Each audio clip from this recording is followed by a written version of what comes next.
"You're a disappointment," my father shouted as he signed my trust fund over to my sister. "She's a lawyer and you're just playing with computers in your apartment." I didn't argue. I just smiled and left. 3 years à la terre. Their faces at the IPO ceremony were priceless.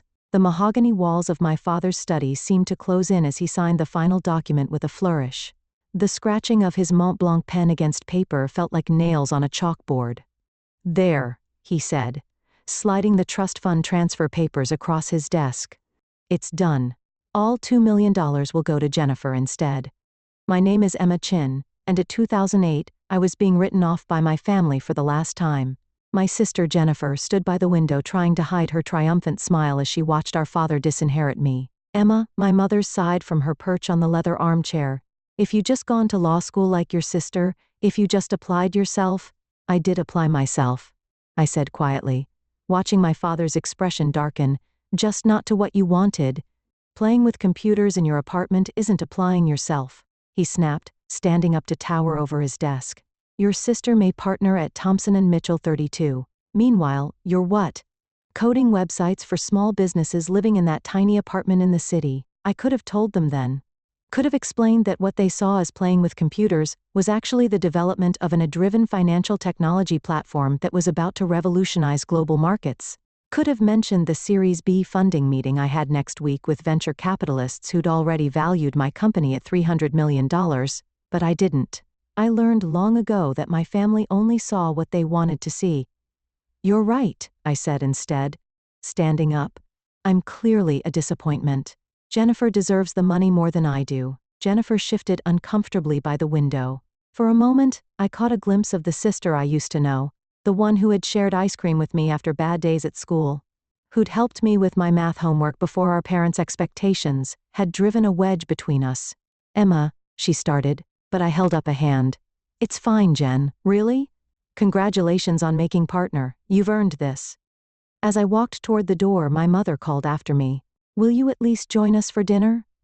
Your father's reserved a table at Le Bernardin to celebrate Jennifer's promotion." I turned back one last time, taking in the scene. My father's disapproving frown, my mother's practice worry, Jennifer's mix of triumph and guilt. The study walls were lined with law degrees and Bar Association awards, not a single photo of me or my accomplishments in sight. "I have a meeting," I said, "but enjoy dinner." The drive back to the city gave me time to think. The trust fund had never been about the money. I had more than enough of my own now. It was about what it represented. My parents had set up identical trusts for Jennifer and me when we were born, meant to be released on our 33rd birthdays. But a clause allowed them to redirect the funds if they felt one of us was failing to live up to the family standards. My phone buzzed with a text from Maya, my CTO. "VC's moved the meeting up to tomorrow. You ready?" I smiled, thinking about the presentation we prepared. "More than ready," I typed back. Time to change the game. When I reached my apartment, the tiny space my father had sneered at, I kicked off my heels and walked straight to my home office. The wall-mounted screens displayed real-time data from our AI system's latest test run. Numbers scroll past, each one representing another successful prediction, another validation of what we built. The playing with computers my father dismissed had led to the creation of Athena, adaptive trading heuristics and enhanced neural analytics, an AI system that could predict market movements with unprecedented accuracy, processing millions of data points to identify patterns human traders could never spot. My phone buzzed again. This time it was Jennifer. "I'm sorry about Dad," her text read. "You know how he gets. The trust fund doesn't add her anyway. Right? You're doing fine with your computer stuff." I stared at the message, noting how even Jennifer's attempt at kindness came with a subtle dismissal of my work. "Thanks, Jen," I replied. "Enjoy dinner." Turning back to my screens, I pulled up the pitch deck for tomorrow's EC meeting. The numbers were staggering. Our beta testing had shown Athena outperforming traditional trading algorithms by 312%. Major banks were already quietly reaching out, hoping to get early access to the technology. A soft chime announced an incoming video call from Maya. Her face appeared on one of the screens, her usual energy somewhat subdued. "Hey," she said, "how'd it go with the family?" "About as well as expected," I replied, running a hand through my hair. "Dad signed over my trust fund to Jennifer.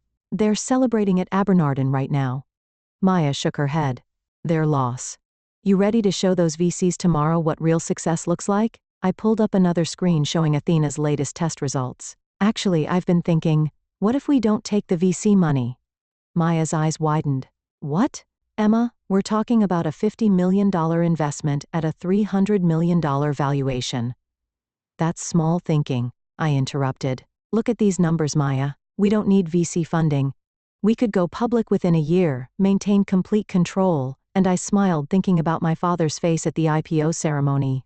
Really show them what playing with computers can accomplish. Maya was quiet for a moment processing, then a slow grin spread across her face. You want to build an empire? I want to build something that even my father can't dismiss, I corrected. Something that changes the way the entire financial world operates. Your father's a corporate lawyer, Maya pointed out. Wouldn't he have heard about Athena if it's as revolutionary as we think? I laughed. Maya, my father still uses a BlackBerry and thinks coding is something you learn at a community college. He hasn't heard about Athena because he's never bothered to ask why I actually do. His loss, Maya said firmly.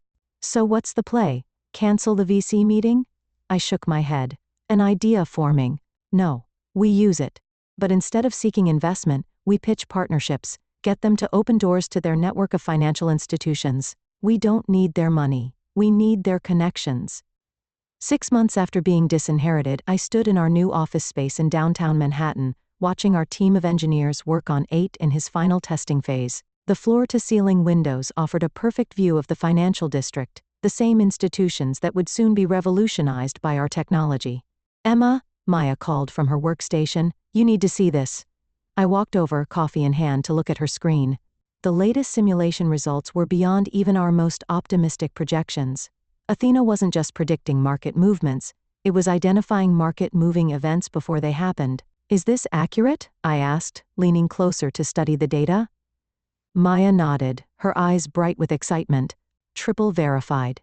The AI spotted patterns in social media, news articles, and trading behavior that predicted the Morgan Stanley merger announcement 3 days before it happened. If this had been real trading instead of a simulation, we would have made $1 billion. I finished. Have you shown this to the compliance team? That's the best part, she said, pulling up another screen.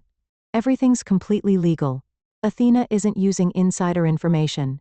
It's just better at connecting publicly available data points than any human could ever be. My phone buzzed. A text from Jennifer. Hey sis, haven't heard from you in months. Parents are worried.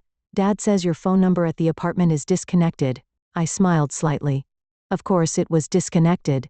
We've moved the entire operation to a $40 million office space, 6 blocks from Wall Street. But my family still thought I was playing with computers in my tiny apartment. I'm fine, I texted back. Just busy with work. Another buzz, this time from our head of legal, David. SEC meeting confirmed for next week. They're interested in the compliance protocols. That was an understatement. When word had gotten out that we were developing something revolutionary in the fintech space, the SEC had practically begged for a meeting. They wanted to understand our technology before it hit the market. Smart of them, really. Miss Chen, our receptionist's voice came through the intercom. There's a Mr. Thompson here to see you. He says he's from Thompson and Mitchell. My heart skipped a beat. Thompson and Mitchell, Jennifer's law firm, one of the largest corporate law firms in the city. Send him in, I said, straightening my blazer. James Thompson himself walked through the door, senior partner and my sister's boss. He looked exactly like the kind of lawyer my father admired. Silver-haired, perfectly tailored suit, exuding old money confidence. Miss Chen, he said, extending his hand. Thank you for seeing me without an appointment. I hope to forgive the intrusion. But when we heard rumors about what you're developing here, you heard rumors? I asked, gesturing for him to sit. From whom? He smiled diplomatically. Let's just say certain financial institutions are very interested in your technology. They're our clients, and they asked us to explore potential relationships. Does my sister know you're here? His smile faltered slightly. Jennifer? No. This meeting is strictly confidential. Though I must admit, I was surprised to learn you were her sister. She's never mentioned that she has a sister who plays with computers. I finished for him. I imagine she hasn't mentioned me much at all. Maya appeared in the doorway, tablet in hand. Emma, sorry to interrupt, but the Goldman Sachs team is here for their demo. Thompson's eyebrows shot up at the mention of Goldman Sachs. I could almost see him recalculating my worth in his head. "Mr. Thompson," I said, standing, "I apologize, but I have another meeting. If you'd like to discuss potential relationships, you can contact our legal team to schedule something." "Of course," he said, rising quickly. "But Miss Chen, whatever Goldman is offering, we can match it." Thompson and Mitchell represents half the major financial institutions in the city. I walked into the door feeling a strange satisfaction. "It's not about the money, Mr. Thompson. It's about changing the game entirely. I'm sure you understand." After he left, Maya gave me a knowing look. "You enjoyed that, didn't you?" "Maybe a little," I admitted. "How long until he tells Jennifer about our little operation here? Given that your sister's firm represents billions in financial interests, I'd say about 5 minutes." Sure enough, my phone buzzed again. "Emma, why didn't you tell me? Jim Thompson just came back from your office looking like he'd seen a ghost. What exactly are you working on?" I put my phone away without responding. There would be time for family revelations later. Right now, we had a demonstration to prepare for. The Goldman Sachs team was already waiting in our conference room. 5 executives in expensive suits, trying not to look too eager. Their presence here was a coup. Getting Goldman as an early partner would open every door in the financial world. "Ladies and gentlemen," I began, standing at the head of the table. "What you're about to see will fundamentally change how the markets operate. But first, I need you all to sign these NDAs." The morning of our IPO, I stood in front of my mirror adjusting my suit. Chanel, knockout, my parents would recognize the difference. The Wall Street Journal sat on my desk. Our company's impending public offering splashed across the front page. Athena set to launch biggest tech IPO of the year. Expected valuation, $800 million. My phone had been buzzing non-stop for days. First, Jennifer, then my mother. Finally, even my father had tried to reach out. I'd let their messages pile up unanswered. They'd all be at the ceremony today anyway. The invitations had gone out weeks ago. "Ready for this?" Maya asked, appearing in my office doorway. She traded her usual tech company casual wear for a sharp business suit. "Born ready," I replied, picking up my presentation folder. "How's Athena performing this morning?" "Like a dream. The latest analysis shows her predicting market movements with 99.7% accuracy. The trading floor is buzzing. Everyone knows this is going to change everything." We made our way to the stock exchange where crowds had already gathered. Financial reporters lined the entrance, cameras flashing as we approached. I caught snippets of their commentary. Youngest female CEO to take a company public. Revolutionary AI trading technology already has contracts with major financial institutions. Inside, the exchange was electric with anticipation. Our team had gathered near the podium along with representatives from every major bank and financial institution in the city. And there, in the front row, sat my family. My father's face was a study in conflicting emotions, pride warring with regret, confusion battling with awe. My mother kept dabbing at her eyes with a handkerchief. And Jennifer. Jennifer just stared at me like she was seeing her sister for the first time. "Emma." My father stepped forward as I approached the podium. We had no idea."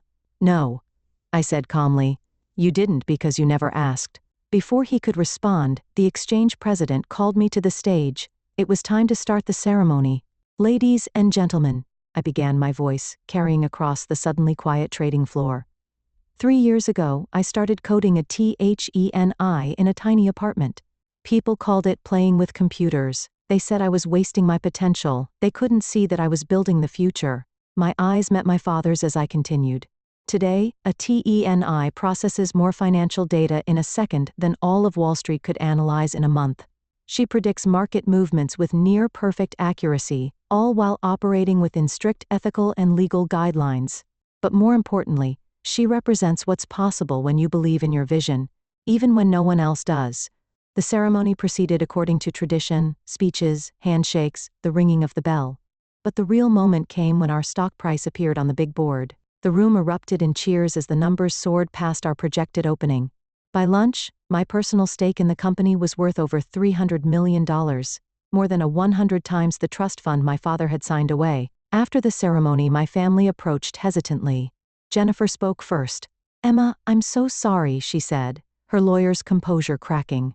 "All this time when you tried to tell us about your work, save it," I said. But not unkindly. "You all saw what you wanted to see. My father cleared his throat. Princess, about the trust fund. Keep it, I interrupted. Jennifer earned it just like I earned this. Sometimes the best thing someone can do for you is believe you'll fail. It makes success that much sweeter. But we're family, my mother protested. We should have supported you. I looked around at my real family, Maya and our team. The people who believed in the vision when it was just lines of code in a tiny apartment. You're right. We are family, I said, which is why you're all invited to dinner tonight. I've reserved the private room at Le Bernardin. I hear it's a good place to celebrate success. My father's face reddened at the reference to that dinner 6 months ago, but he managed a small smile. We'd be honored. Later that evening, as my family marveled at our company's technology and success over expensive wine, I thought about the long road that had led here, the nights coding while they thought I was wasting time, the meetings they dismissed as playing with computers, the victory they tried to give to someone else. My phone buzzed. A message from Maya. Stock closed at double our projected value. You're officially a billionaire. I smiled, watching my father try to explain to his country club friends how his disappointing daughter had built an empire right under his nose. Success, I've learned, wasn't about proving them wrong. It was about proving myself right. Emma, Jennifer said, pulling me aside, I need to tell you something. After Jim Thompson came back from your office tea day, I looked up everything I could find about I started buying stock in every company that showed interest in your technology. I believed in you, even if I didn't show it. I raised an eyebrow. Did you make money? She grinned. Enough to pay back that trust fund 10 times over. Said, because I'm going to need a lawyer I can trust for our next expansion phase, someone who understands both technology and family. Her eyes widened. Are you offering me a job? I'm offering you a chance to be part of something bigger than both of us. What do you say, sis? Ready to play with computers? The next morning, as I walked into our office building, now officially the ATGNI Tower, I passed a young intern working on code in the lobby during her break. She reminded me of myself back when everyone thought I was wasting time with computers. Keep at it, I told her. Sometimes the biggest success stories start in the smallest apartments. She looked up, recognition dawning in her eyes. Miss Chen, I read about how you built Athena. My parents think I'm crazy for choosing programming over law school, but you have a vision. I finished for her. Hold on to that. And remember, the people who underestimate you today will be reading about you tomorrow. As I rode the elevator to my office, I thought about legacy. Not the kind my father had tried to force on me, but the kind you build yourself, one line of code at a time. Athena wasn't just changing the financial world, she was proving that success doesn't always look like people expect it to. And sometimes, the best inheritance isn't the one you're given. It's the one you create for yourself.